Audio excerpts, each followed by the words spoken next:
How is everybody doing today? And in this video, we are going to talk about the brand new Anachrony that is dropped in Heaven Burns Red. The reason I'm covering this one compared to the other ones is because this one's a lot more different compared to the original ones that we ended up getting. Because for the most part, usually for your first team, you bring in an AoE clearing side, a little bit weaker team. That way you're able to speedrun through the dungeon-ish style portion of the Anachrony. And then you have your main single target damage team where you're able to do as much damage as possible to be able to nuke down the boss. And that's basically how we run this Anachrony. This time around, we actually have a much different one where I went in first time with Yuki and also Ruka, trying to clear with a AoE centered team on the first half, and the second half is going to be a single target team. Now I did try to go in with this initially, and I definitely did not expect us to go into this and for it to be a single target boss immediately. Now I did think at first it was a little weaker. I was like, potentially this could be a weaker boss, and then I'm gonna fight another one right after, because I kind of forgot how this story went in terms of how many of these did we fight during the final battle.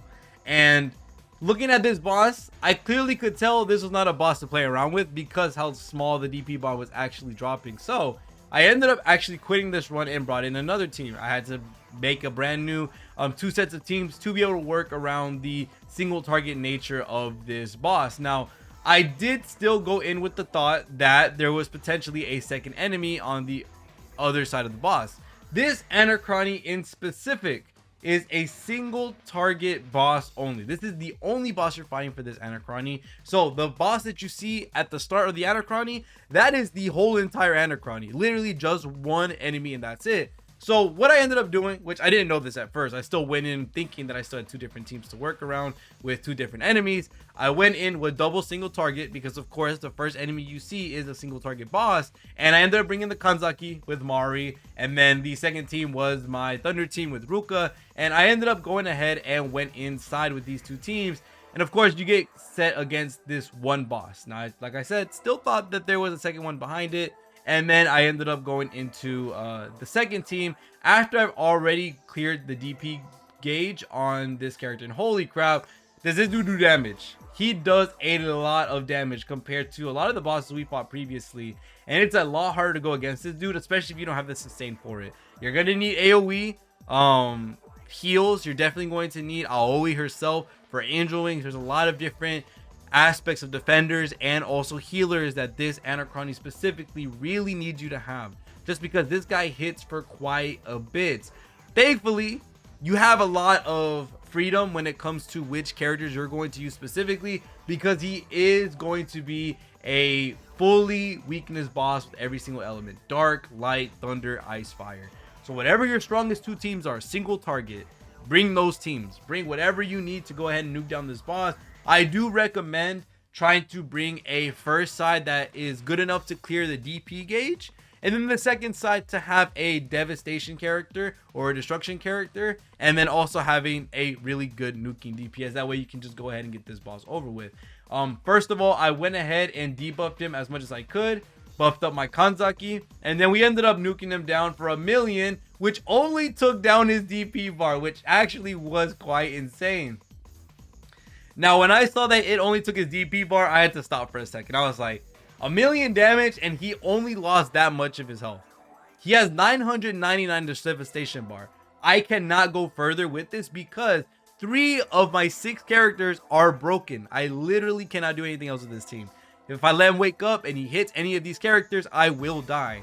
So I went ahead and went straight into the other team with Ruka, Tama, Aoi, Yingsha, Saika, and Megumi.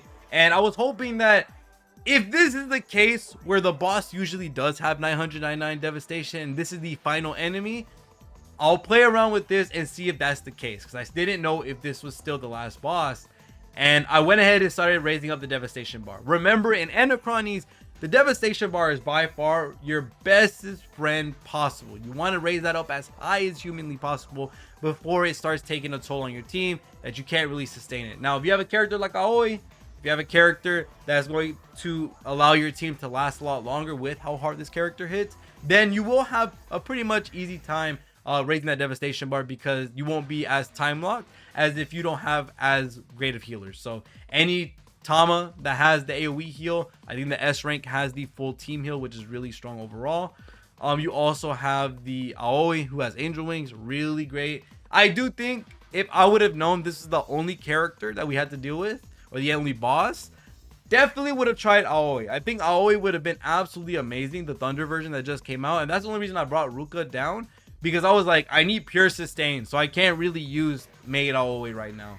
I had to bring regular Aoi and I had to bring Ruka, because I was like, there's no way I'm going to be able to make it with Thunder Aoi and get through another boss. Right now, I was still wondering, I'm wasting all these skills, wasting all this SP to raise the devastation bar. I am scared that there's going to be a second boss, but thankfully enough, just so you know, you will be using 2 teams for 1 boss. So you want to bring as much single target as possible.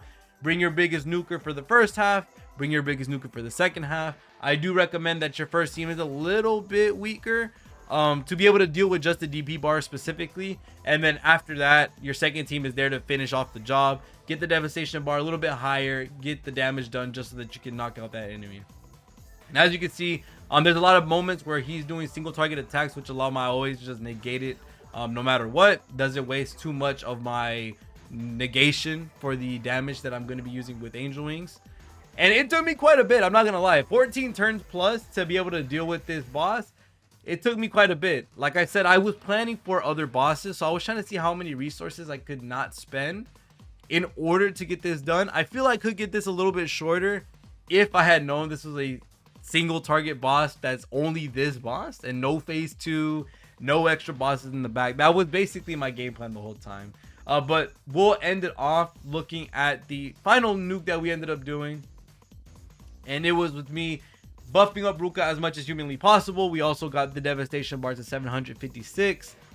We got our fragile in as well, because of course with the Anachronies making you not have the right characters on both sides of the teams, I couldn't use my Kazooie because she was going to be there for my Kanzaki team. And we did a nice 7 mil.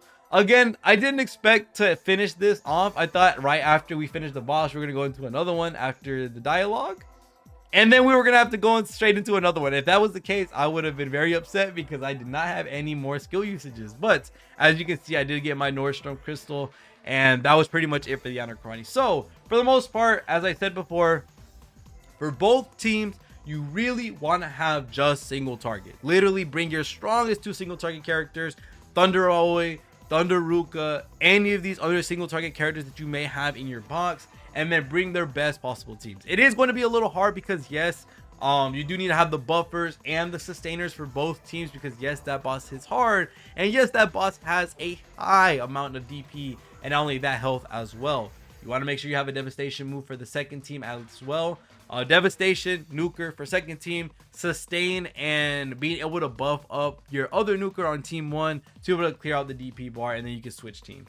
This Anachrony is a little bit more difficult, I think, than the other ones, because I feel like the other Anachronies, with team 1 being a mob clearing team, it felt a little bit easier, specifically because a lot of the trash mobs that you are going to go through were a bit weaker and you didn't have to have as invested as a team. While me, although my Kanzaki team didn't have the craziest of stats and didn't have all of them leveled up as much as I would want them to, they did pretty well, although we're getting smacked around a bit because the healing was a little bit sparing, with just, I think, Mua being on the team, and that's it. So other than that, that's going to be it for this video when it comes to the Anachrony for Heaven Burns Red. Good luck to everybody. That's all the information and advice I could give for this Anachrony, because man, this one hits hard. But other than that, thank you guys so much for watching. See you on the next one, and peace.